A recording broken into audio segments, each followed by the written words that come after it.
I want to welcome you to Outlook 2018, the 12th time we've done this. If I'm not mistaken, it's rained 12 times, and the traffic gets worse every year.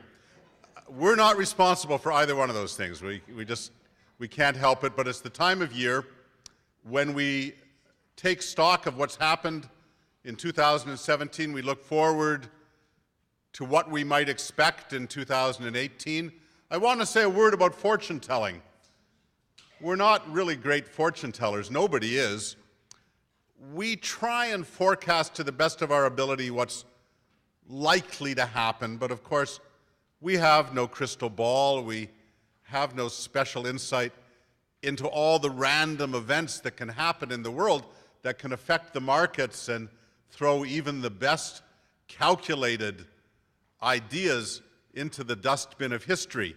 I think we're particularly faced with that kind of situation right now, with a president in the United States who's unpredictable, with a czar in Russia who seems bent on world domination, with a nuclear-armed person in North Korea who nobody knows what he might do next. So we're in a world full of incalculable events, perhaps more than usual. But nonetheless, this year we're going to tell you what we think, what we observe in the economy, and how we plan to go about managing your money in the year to come. So thank you all for coming out. We're going to have a very full program tonight. We're going to have 5 speakers, which we've never done before. All the Baskin staff, and there's now 22 of us, are emblazoned with name tags. You can see them lined up on the wall behind me, or in front of me, behind you, I guess. Please make a point of saying hello, and if you've had interactions with the new account people, or the annual portfolio review team, or of course your account managers, please take the time to say hello and introduce yourself. This is a people business, and the more people who know you and the more we know about you, the better we'll all do together. So again, welcome. I'm going to start by introducing my colleague Scott MAZI, who's going to talk to you about what's been happening with the firm. Scott. Welcome. It's a pleasure to be here with you tonight. I thank you for coming. Certainly those of you in the seats that are die-hard baseball fans, I really appreciate you coming tonight of all nights. So it's good to have you here. As David said, my name's Scott MAZI. I'm a partner and portfolio manager with Baskin Wealth. I've been with Baskin for 12 years now, and as it happens, this is our 12th Outlook presentation. So let me share with you my objectives for this evening. I'll be with you for about 10 minutes. Firstly, I'm going to discuss our growth and what it means to you and how we're managing it. I'll be discussing the key pillars to our business, and I'll also be updating you on what's happening at Baskin Wealth.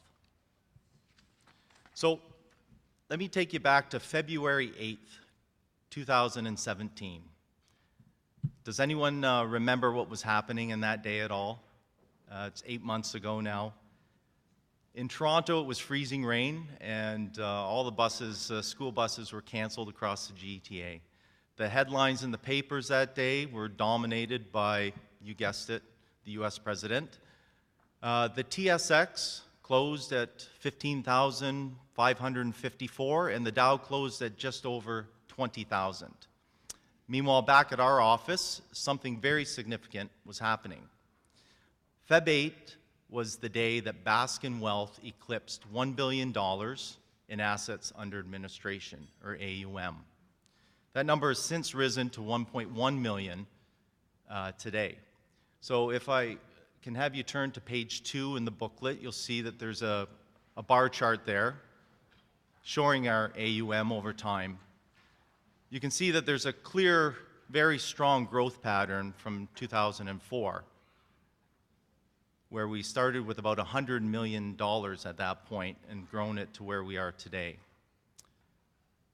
AUM of $1 billion puts us in rare company for non-bank owned, privately held investment managers. So the question is, How did we accomplish this? There are a few drivers behind this growth. To begin with, our clients have been very loyal. We have a very high client retention rate. Secondly, many of our clients have introduced us and referred us to family and friends of theirs. This continues to be the biggest source of growth for new assets for us, and for that we're very grateful. As you know, we have a family-friendly policy at our firm, and we're happy to take on our clients' siblings, parents, and children. Also, we've grown beyond Toronto and the GTA. Our media presence has allowed us to attract clients from coast to coast. Finally, our consistent and strong returns have pushed total AUM higher. That's especially important nowadays with our government looking for new sources of revenues, which means new taxes for you. During this period of growth, our approach to investing has remained constant and consistent. There are three pillars to our business, and I spoke of this last year: portfolio management, service, and taking a team approach to both of those. Through effective portfolio management, we're building your wealth, protecting your capital. We do this by constructing a customized portfolio for each and every client. Asset allocation and security selection are tailored to the particular needs of each family. Ongoing portfolio management requires active portfolio management. And the needs and objectives, as they change, we take action to make corrective adjustments to the portfolios as well. The second pillar to our business is service. Simply put, we're looking to provide you with a superior client experience. The third pillar is, of course, taking a team approach to both of these, portfolio management and to service. Page 3 has a few examples of both of these. On the portfolio management side, our security selection decisions are team-based, and they're done by our investment committee, with a consistent application across all the portfolios to ensure that our philosophy is the same throughout the entire book. Also, we are process-driven, which allows for consistency among the portfolio managers. On the service side, the owners of the firm are always available to talk, to consult, and to meet with you upon request. This ensures that our clients have that consistent experience. We have spent the last 25 years, David didn't mention this, but this is our 25th year in business. We've spent the last 25 years developing an investment philosophy and style to portfolio management, while creating a culture of a best-in-class service culture, or client service. Our growth story presents a challenge, but it also presents an opportunity.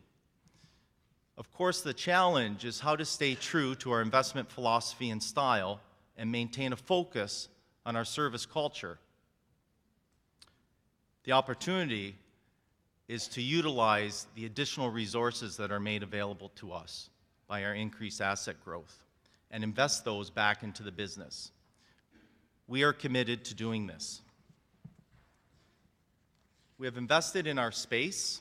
For any of the clients that have visited us since March of this year, you'll have noticed that we've completed our expansion of our office and our renos. We've increased our overall office space by more than 50% to accommodate our growing team. We've added new meeting rooms and enhanced our audiovisual capabilities as well. We've invested in technology. So we're living in this amazing age where advancements in technology are impacting every aspect of our lives. So just take Apple, for instance, and consider the impact that that one company has had on your life. Our industry is no exception. We're using technology in all aspects of our business to improve how we operate and function. This year, we completed a portfolio management and client relationship management software conversion, and we're still rolling that out now. The new system will provide our portfolio managers with a better toolbox to manage and administer client portfolios. It also improves our service delivery, which includes enhanced reporting that we rolled out in Q1 of this year. And of course, with every new system, there are some growing pains. And we experienced that with our Q3 reports and our subsequent email to everyone yesterday.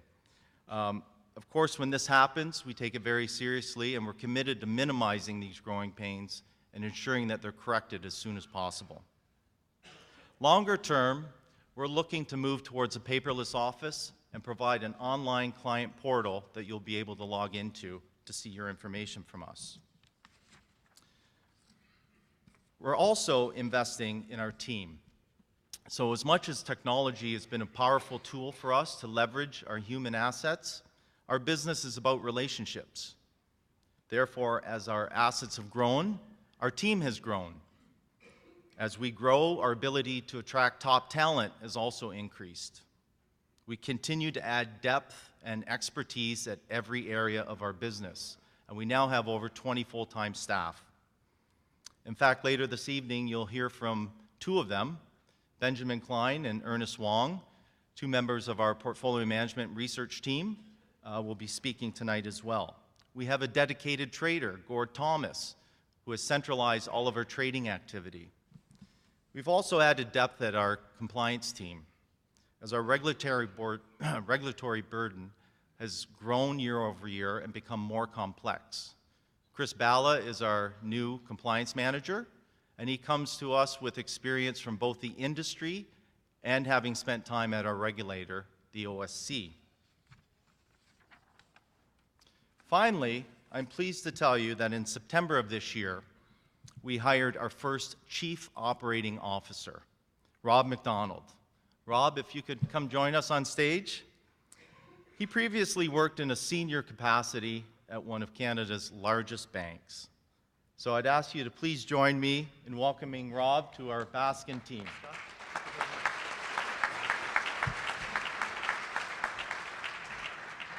So now that you know what he looks like, I'm going to ask you to please introduce yourself and say hi. There's a bio of Rob's in the inside cover of our pamphlet there. So please give him a read and say hi to him later on. So we're very fortunate to have Rob joining our management team. He brings a lot of experience and expertise. Obviously, he'll be overseeing the day-to-day operations of our business, but he'll also play an important role in helping us shape our strategic direction going forward. So we're looking forward to that. In conclusion, I would like to leave you with this one message. Baskin Wealth has spent the last 25 years building our brand and building a solid track record.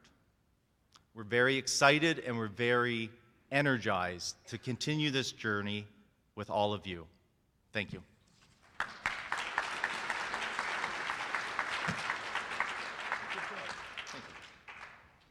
Thank you, Scott. Now begins the economics lesson. For those of you who haven't been here, and I don't know how many first-timers we have, but I see some of you, this is actually fun. It's not as boring as it sounds, and it's pretty important because I think it will give you real insight into how we're thinking about what we're going to do with your money in the year to come. So I want you to turn to page 4, the one with the somewhat ominous title, I guess, Is This As Good As It Gets? Is this as good as it gets is kind of like, this is as good as it gets? Or it could be, wow, this is as good as it gets. And by the way, if you've looked at your October returns, this is as good as it gets. We had fabulous returns in October. But what I mean by this is the following. We had a world-spanning recession in 2008 and 2009. Some call it a mini depression that knocked the world economy for a loop. And here we are, 8 years since the recovery, and what we've seen is a slow recovery around the world. Nothing like the buoyancy the exuberant growth that one normally sees after a deep recession. And if you look at the very top chart on page 4, the change in gross domestic product since 2008, and bear in mind these are cumulative numbers, not annual numbers. European GDP has gained 6.1% in 8 years. Japan, 10.5%. Even Germany, the giant of Europe, only 10% growth in 8 years. That's less than 1.5% per year. This is an anemic, a slow, a weak, a disappointing recovery.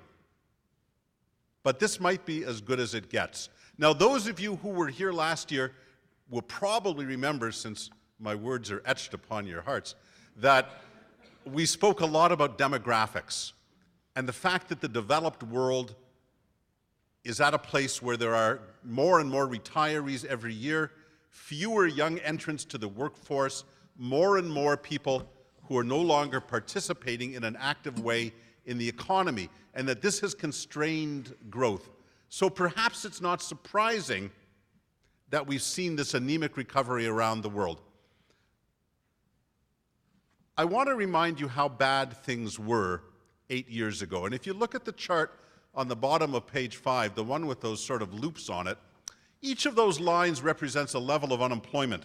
And if you look at the purple line, which is 6% unemployment, you can see that before the Great Recession in the United States, in June 2008, there were 2 states that had unemployment of 6% or higher. But by 2009, there were 48 states, 48 from 2, with unemployment of 6%. And if you look at that horrible red line, from 0, there were 11 states with unemployment of 11% or more. Now there's none. The United States has now what we choose to call full employment, and Canada too.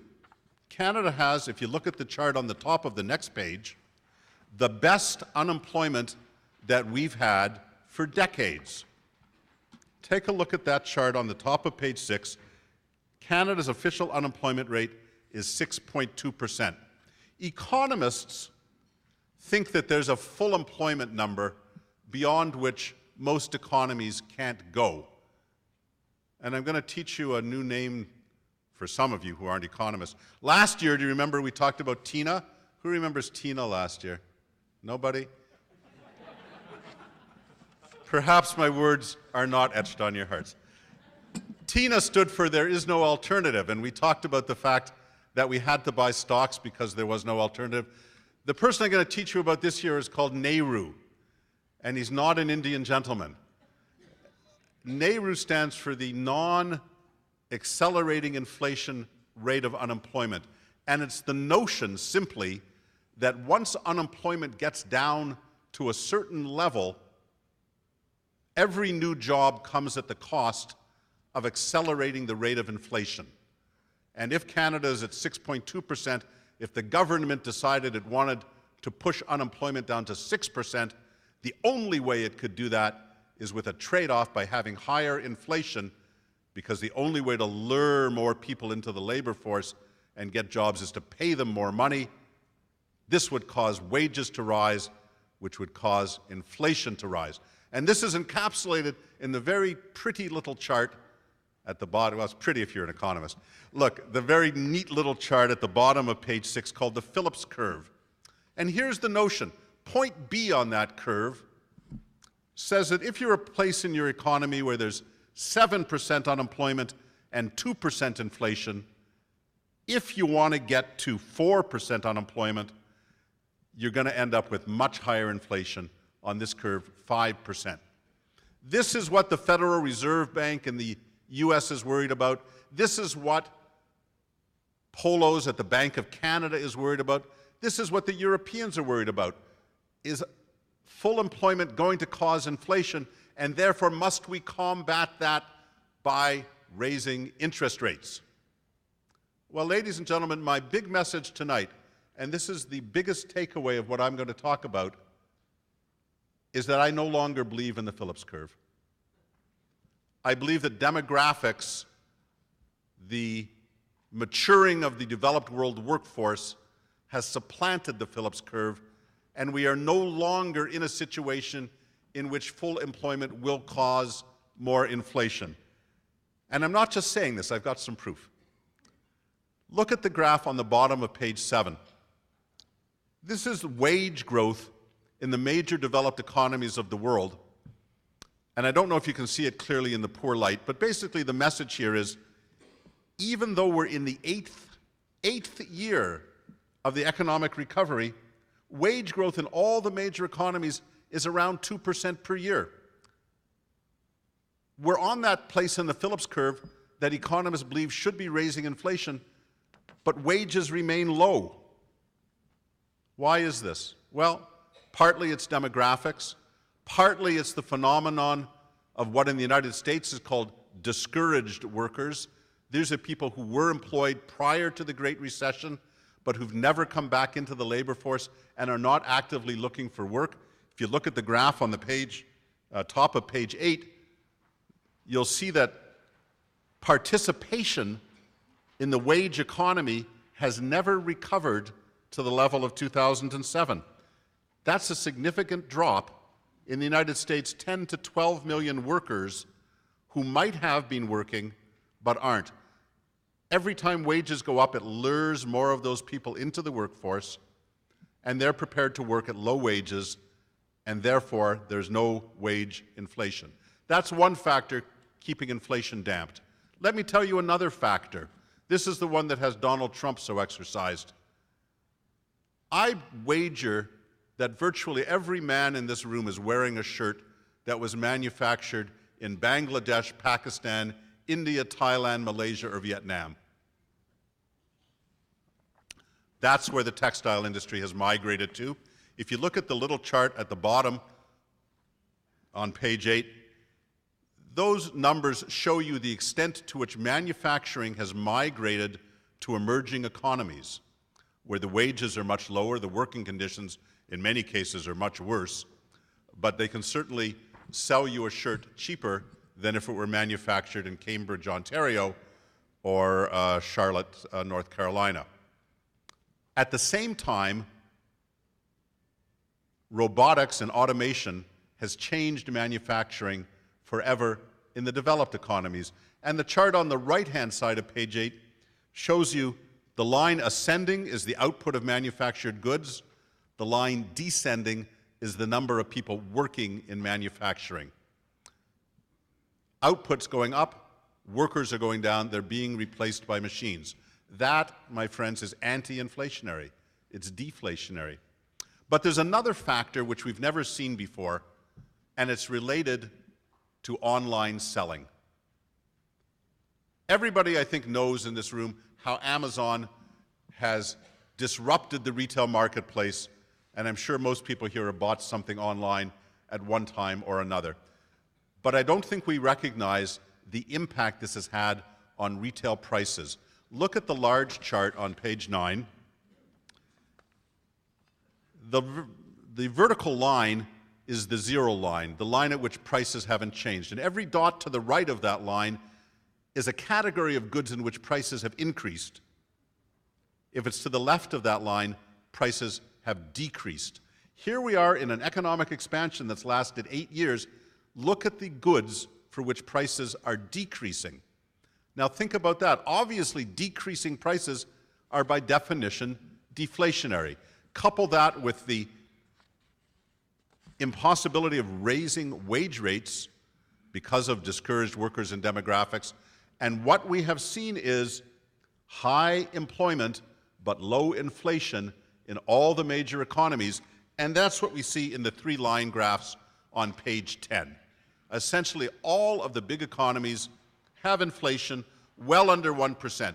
And in the minutes of the Federal Reserve Board that were released today in the United States, Janet Yellen, the chairman, said, "We see persistently low inflation that's contrary to our understanding of how the economy works."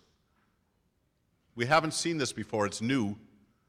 It's my contention that it's going to get old because this is something that we're going to get used to. This is the new world. How many people remember something called the misery index? Do you remember when we used to talk about the misery index? That's the sum of inflation plus unemployment. Now, when I was a banker working for the Bank of Montreal in 1981, and you can see this on the graph on page 11, the misery index hit 23% or 22%. That was because unemployment was 9 or 10% and inflation was 10 or 12%. That was miserable, let me tell you. Look at the far right-hand side where the misery index now.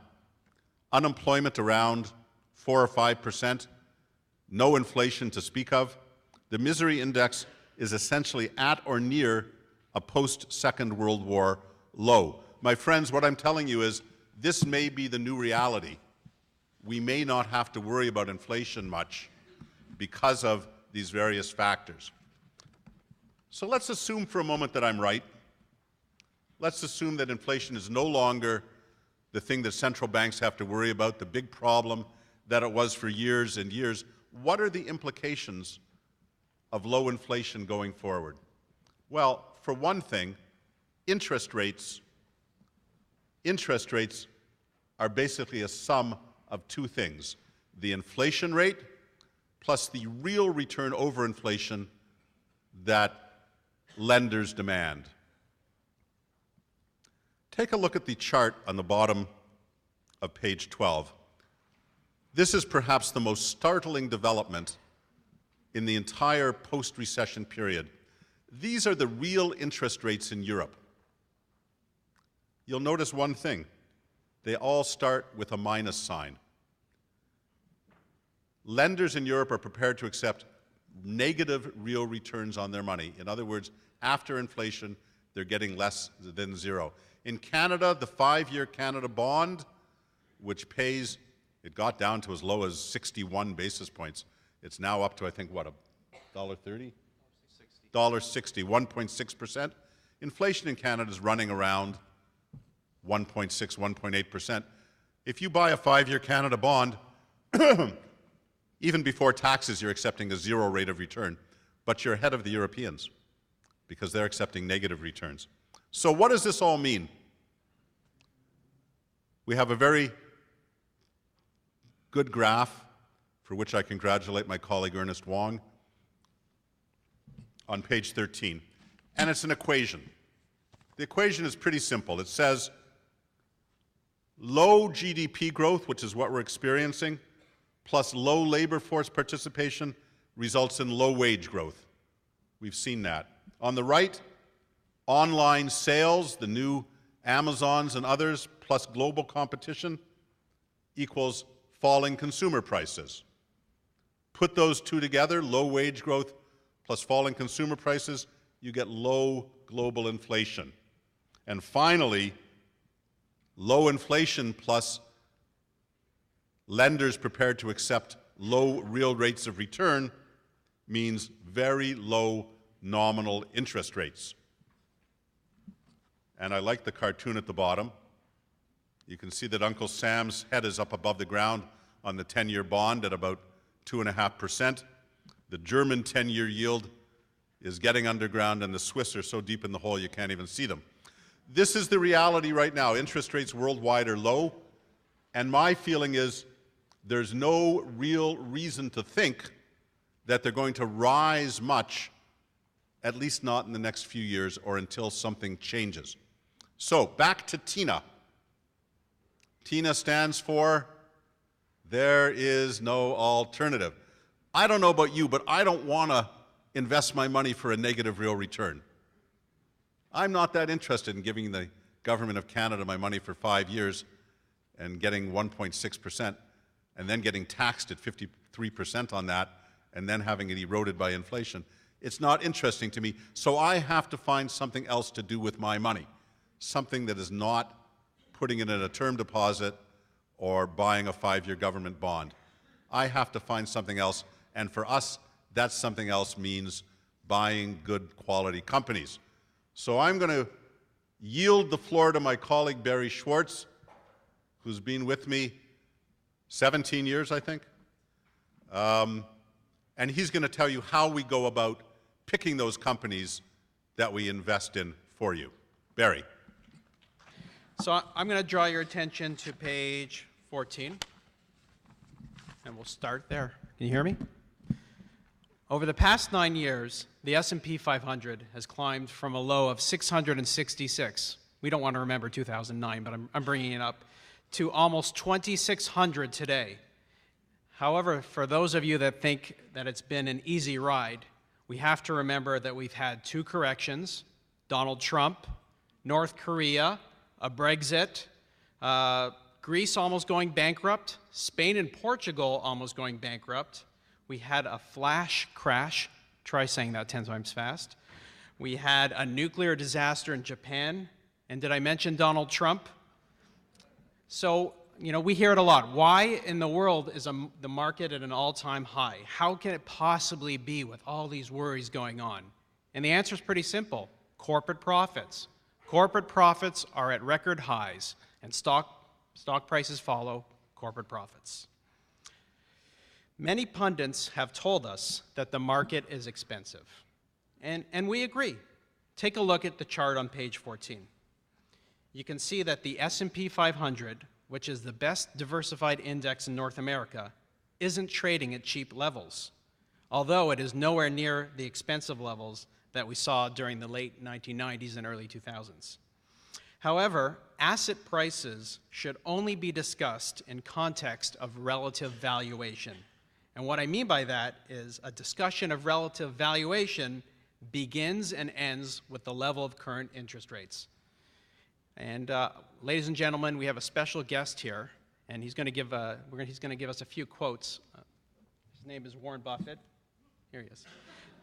So here's what Warren has to say. It's a terrible mistake to stay out of the stock market because you think you can pick a better time to enter. If interest rates were 7 or 8%, the current valuations would be exceptionally high. But if measured against current interest rates, stocks are actually cheap. If interest rates continue to stay at these levels, over the next 10 years, you will regret not owning stocks. Thanks, Warren.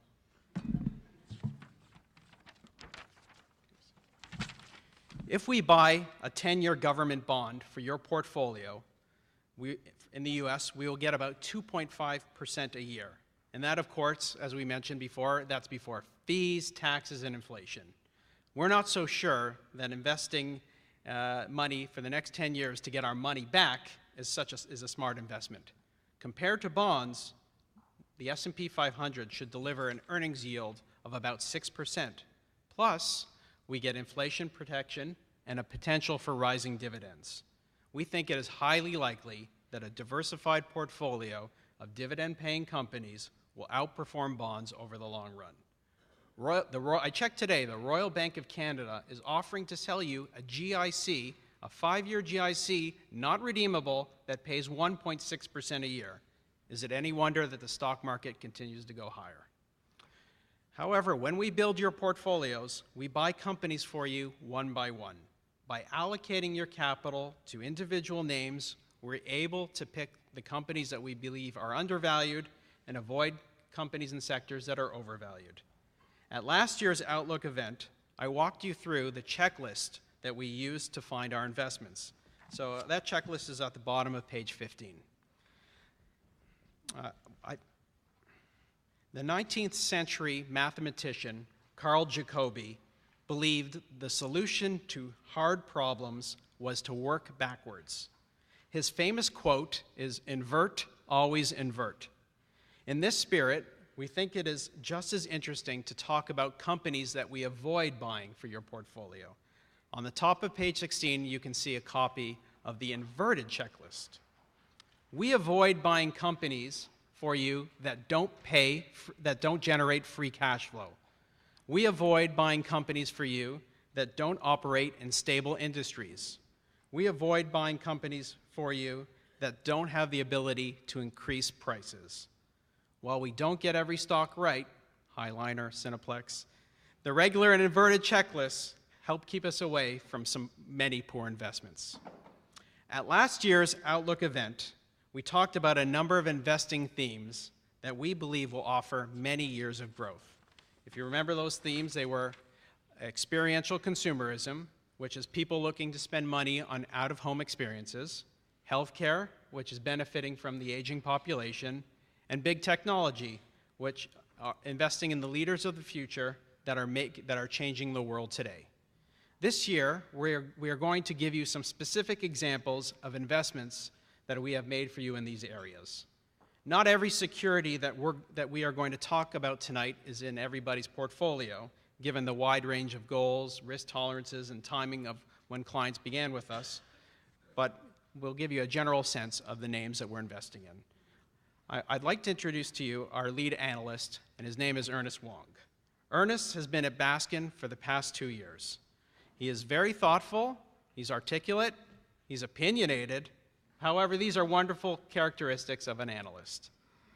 I sometimes disagree with Ernest, and I know he sometimes disagrees with me, but when he talks, I listen, and I think you should too.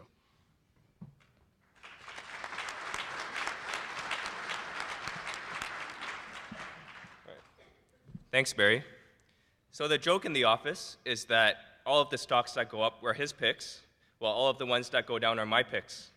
So the next time you see a loss on your statement, then you know who to complain about during your annual portfolio review. So as Barry talked about, last year we introduced 3 themes that we're actively looking for investment ideas in. The first one is experiential consumerism. So within experiential consumerism, we're looking for companies that can provide you with experiences that you simply cannot get anywhere else. So let me introduce you to a company called Live Nation. Live Nation is the largest concert operator in the world.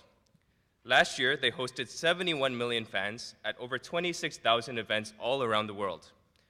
We think that there's simply nothing that can replicate the experience of watching your favorite singer live. And just over the last 10 years, concert ticket receipts have doubled and are continued to expected growing at very high rates of return. So imagine for a second that your daughter is the biggest Taylor Swift fan in the world, and she's begging you to buy her tickets for her upcoming concert at the ACC. Well, Scotiabank Arena now.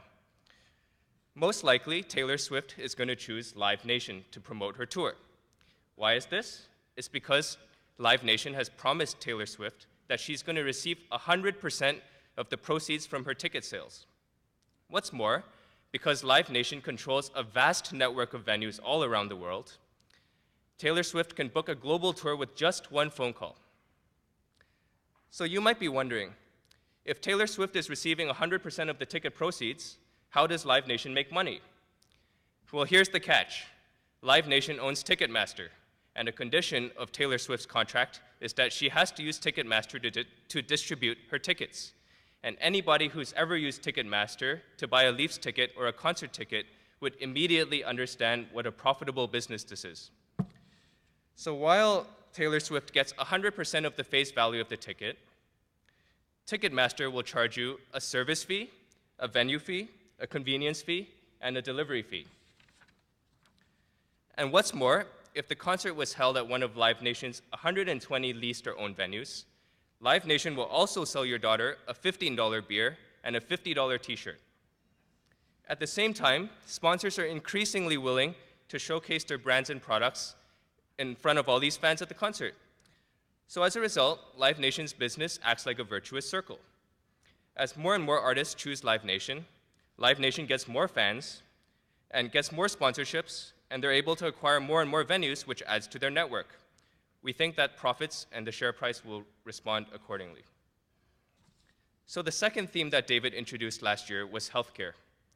Within healthcare, we're looking for companies with dominant market positions that have minimal regulatory risk. So let me introduce you to a company called Becton Dickinson. Becton Dickinson is the world's largest provider of consumable medical supplies. So think of things like needles, syringes, drug bags, and these kind of things. The vast majority of its products are single-use for obvious reasons and are at the core of most medical procedures that take place within a hospital or clinic. And as we think that as the population ages, particularly in North America and Europe, demand for its products should steadily increase. So Becton Dickinson is currently in a multi-year journey to transition from simply selling needles to providing a complete solution to hospitals. So for example, Suppose that you or a loved one was in the hospital for a treatment. Becton is now able to offer all of the products that, number one, allow the doctor to prescribe the drug and send the drug order to the pharmacy. Number two, allow the pharmacist to prepare and verify the dosage and transfer the drug to your bedside. Number three, the dressings to prepare your skin before sticking the needle in. And number four, even the pumps and the needles that allow the drugs to be injected into your body. At the same time, while all of this is going around, Becton Dickinson also provides software that records this entire process automatically on the hospital's electronic medical record systems. So it's not hard to imagine how such a fully integrated system like this can result in massive healthcare savings for hospitals and the system. Simply put, Becton Dickinson makes life easier for hospital administrators. Just sign up with us, and you'll never need to choose another healthcare vendor. So we think that as Becton Dickinson continues to make itself ever more relevant to hospitals, its shares and profits will respond accordingly.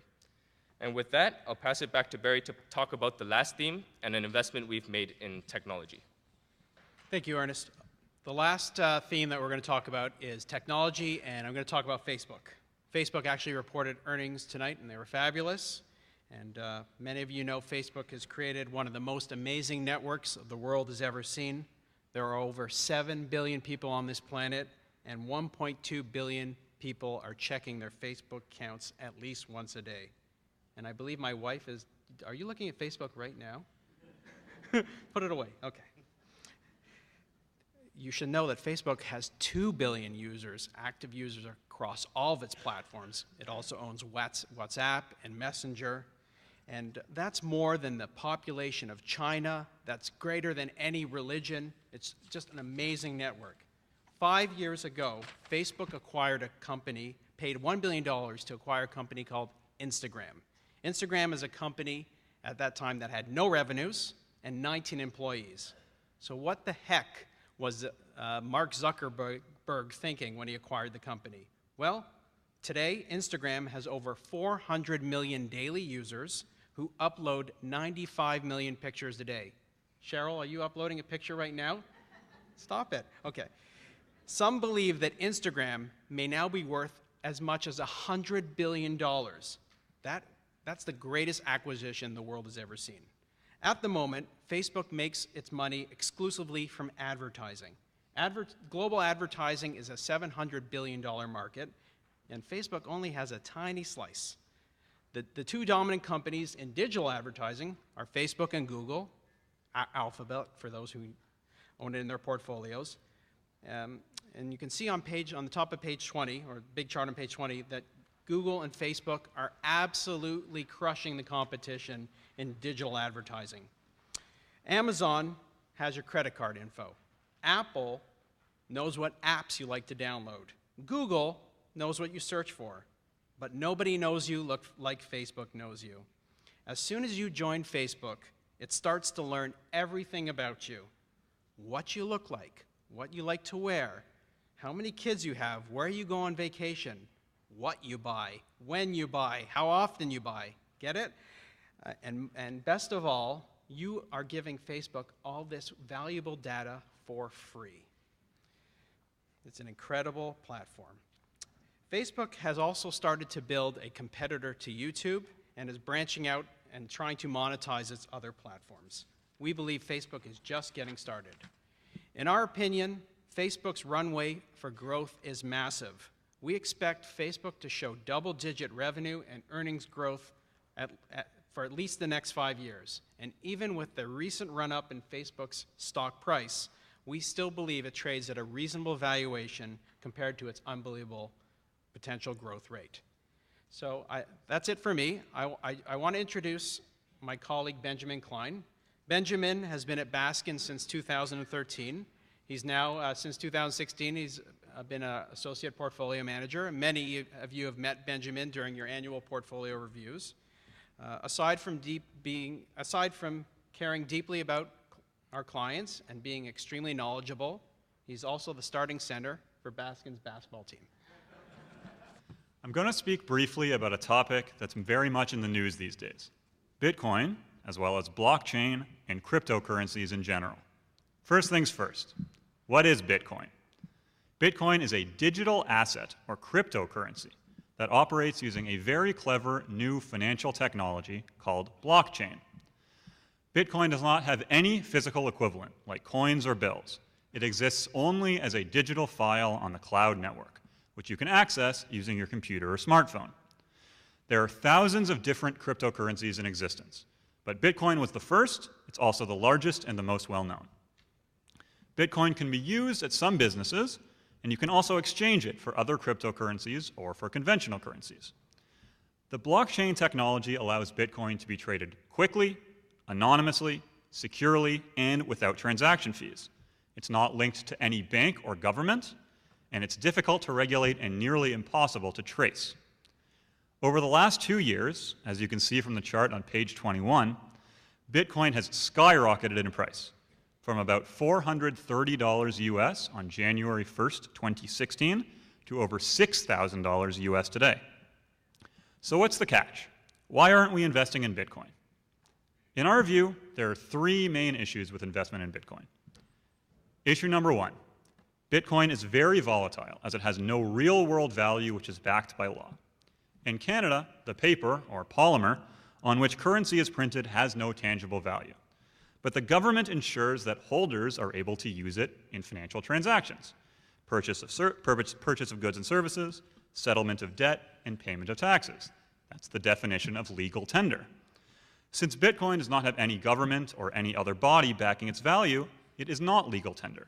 There's no guarantee that anyone will accept it or assign it any value in the future. Its only worth is what someone else will pay you for it. Bitcoin's value is highly volatile. During August and September of 2017, Bitcoin's average daily price change was 10 times higher than the S&P 500. In 1/4 of the days in August and September, the price fluctuated by over 5%. As investment managers, our number 1 focus is capital preservation. Any investment with such a high level of volatility and no intrinsic value falls well outside our comfort zone. Issue number 2, it faces significant risk from regulators. Governments have obvious incentive to attempt to limit and regulate the use of a currency, which is much more difficult to track and trace than conventional currency. And if governments do not allow Bitcoin to be legally used in transactions, its value will suffer or even disappear altogether. In September, China announced that it will ban the use of cryptocurrencies within its borders and actively shut down Bitcoin to Chinese yuan exchanges. As a result, Bitcoin's value dropped 39% from its peak. Because Bitcoin transactions are nearly untraceable and largely anonymous, it's attractive as a vehicle for money launderers and other criminals. If other countries choose to follow China's lead and decide to ban Bitcoin and other cryptocurrencies, their values will, of course, decline. Issue number 3, Bitcoin ownership is very concentrated. Bitcoin, despite wide publicity, has not caught on amongst the general public to any significant degree. Almost all Bitcoin is owned by a very small number of accounts. About 4% of users own 96% of Bitcoin in circulation. And Bitcoin users as a whole are themselves only a tiny fraction of the overall population. Highly concentrated ownership increases the price volatility of a security, and it presents a clear opportunity for price manipulation. These 3 reasons illustrate why we won't be investing in cryptocurrencies anytime soon. Back to David to discuss our expectations for 2018. Thank you. When I meet with clients, I'm sometimes asked when I plan to retire. Personally, I find this question almost incomprehensible. But I want you to know, and I think it's important for you all to understand, what you've seen tonight are 2 successor generations of managers at Baskin Wealth. I'm privileged to have as my partners Barry and Scott. You're lucky that they're each a generation younger than me. And a generation still younger, Ernest and Benjamin, clearly highly capable and well situated to serve the needs of our clients for, I would say, decades to come. So I want to talk now about what we think is going to happen in the capital markets in 2018, how we're going to position ourselves, and what we're going to do with your money. And that section starts on page 23. And I want to briefly look at the graph on the top of page 23, which illustrates very vividly what Barry said about the S&P 500 and its journey. This graph has a nice red line, which is a nice smooth curve, which describes what happened if you invested in the S&P 500, and I can't read that number at the start of the graph, to now. But of course, life is not smooth. The actual path of the S&P 500 is that very choppy blue line, and you can see that for many years, the return on the S&P 500 was well below that trend line. For some years, it was over it. The point of this graph is that we never know where that blue line is. Is it above the trend line? Is it below the trend line? If you knew in 2009 where you were on the trend line, you would have sold your house, mortgaged everything you owned, and put it into the S&P at 666, and you would have had a 400% return on your money. But you didn't know. And the people who were telling you that the S&P is overvalued today, did they put all their money in March of 2009 when the S&P was 666? No, of course they didn't, because they don't know either. So the answer is, believe in the trend over the long term, and if you do that, obviously it's important in the short term when you invest, but in the long term you'll be fine. We happen to think that right now we're still probably below the long-term trend line, and the reason for that, of course, is the long discussion we had tonight about interest rates and why they're so important when we're picking stocks. The other thing that I think is really important to understand is why trading or attempting to time the market can be such a disastrous mistake. Look at the four-colored graph on the bottom of that page, and this is the only four outcomes that you can get as a trader. There's only four things that can happen. If you're really smart, you sell at the right time, you pay taxes, and then you buy at the right time. You might have a 1 in 4 chance of doing that if you're really lucky. In experience, it's much less. The other three boxes are all bad outcomes of one sort or another. You might sell right, but buy wrong. Look, there's people who sold out in 2007 who never came back into the market because they thought it was rising too fast, and they missed out on the entire gains on that red trend line. You might sell wrong, but buy right. Well, it probably doesn't get you anywhere. And then, of course, there's the poor people who sell wrong and buy wrong. And let me tell you, there's a part of your brain that's urging you to do that all the time. It's urging you to sell at the wrong time. It's urging you to buy at the wrong time because we make all kinds of cognitive errors. We don't trade a lot. Those of you who have been clients of ours for a while, and there's people in this room who have been clients for 20 years, know that your portfolio rarely changes more than about 15% a year. When we find a good stock, we keep that stock until we have a reason to sell it, because we don't want to be the sucker who falls into one of those, excuse me, one of those three boxes. So, what do we think is going to happen this year? Well, you already have a pretty good idea about what we think about interest rates. Take a look at the graph on the top of page 24. You can see that interest rates 15 years ago were a good deal higher. And I want to talk about a phenomenon which the great behavioral economist Daniel Kahneman calls anchoring. Anchoring is when we have our thought patterns formed by something that was important in our life. For example, the first time you got a mortgage. First time I got a mortgage, I was paying 12 3/4. That's anchored in my mind as what interest rates are. You say mortgage, I say 12 3/4. My kids, you say mortgage, they say 2 3/4. A lot of the people in this room have an anchor point closer to mine than closer to my children, and therefore view interest rates today as unreasonably low. That's anchoring talking. It's a cognitive error. Interest rates are what they are, and as we've talked about, we think they're going to stay low. Therefore, for us, bonds, fixed income securities are useful as ballast, as stabilizers, as a source of constant income, but not as a way of getting rich. So you'll continue to own good quality corporate bonds in your portfolio, corporate bonds rather than government bonds because they pay more. They'll be of short duration, mostly under 5 years. They'll be saleable and liquid. We don't think we're going to get rich, but we think that they do provide stability and protect you. What do we think about currency, in particular the Canadian dollar? Boy, have we had a wild ride with the Canadian dollar the last 2 years. Last year, and this is, by the way, the scariest part of my entire presentation is predicting the Canadian dollar, because it's just so hard to predict. Last year I said the Canadian dollar would probably average around 74 cents this year. Well, so far I'm wrong. The Canadian dollar got up to as high as 83 cents in the summer. It rose by more than 10% in a 6-week period, which is crazy if you think about it. And then it's gone down from 83 cents to 77.5 cents today. I believe it'll get down to around 75 cents by year end. There's a lot of negative forces affecting the Canadian dollar right now. NAFTA and the difficulty of negotiating with the US right now. Oil prices, which are high right now, but which I believe are in a long-term downtrend. By the way, let me tell you one of the most interesting statistics I read in the entire month of October. The government of Saudi Arabia, and if anybody believes in oil, it's the government of Saudi Arabia, just signed a long-term contract for the provision of solar energy.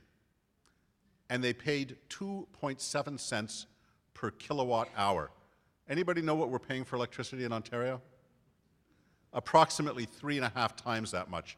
The new price of solar energy, under 3 cents a kilowatt hour, undercuts coal, it undercuts nuclear, it undercuts natural gas, it undercuts every other source of electricity on the planet.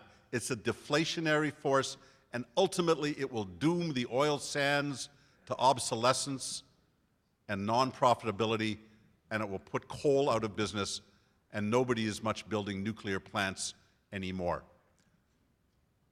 So, we think the Canadian dollar has a number of serious negative factors affecting it.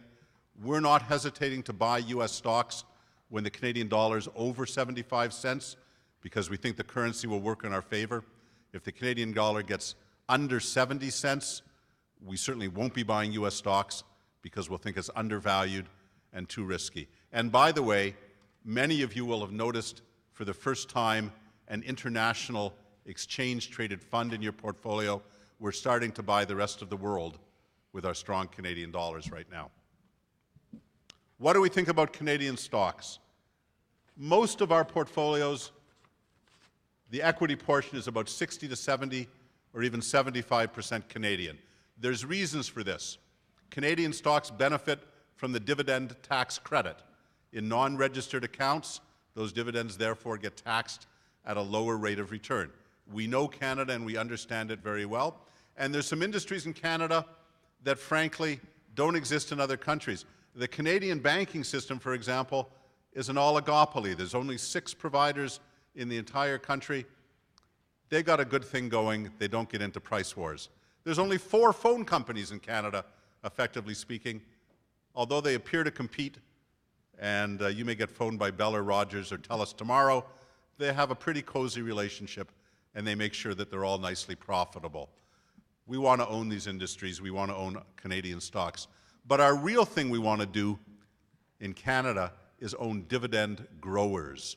So if you look at the chart on the top of page 26, this compares various categories of stock. On the far left, the ones we want to own are stocks that increase their dividends regularly year after year after year. On the far right are stocks that don't pay a dividend at all. You can see that the compounded total return of these kind of investments over the long term favor dividend growers. Banks, insurance companies, telephone companies, pipelines, utilities are examples of dividend growers. They're boring and they work, and they form the core of our portfolios. Take a look at the Royal Bank of Canada. That blue line at the bottom is the annual dividend that the Royal Bank of Canada has paid going back into the 80s, you can see it goes up relentlessly year after year after year. And the way you get to be Warren Buffett, do we still have his picture here?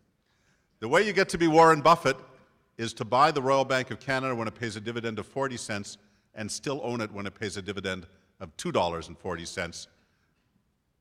Don't sell it in the interim.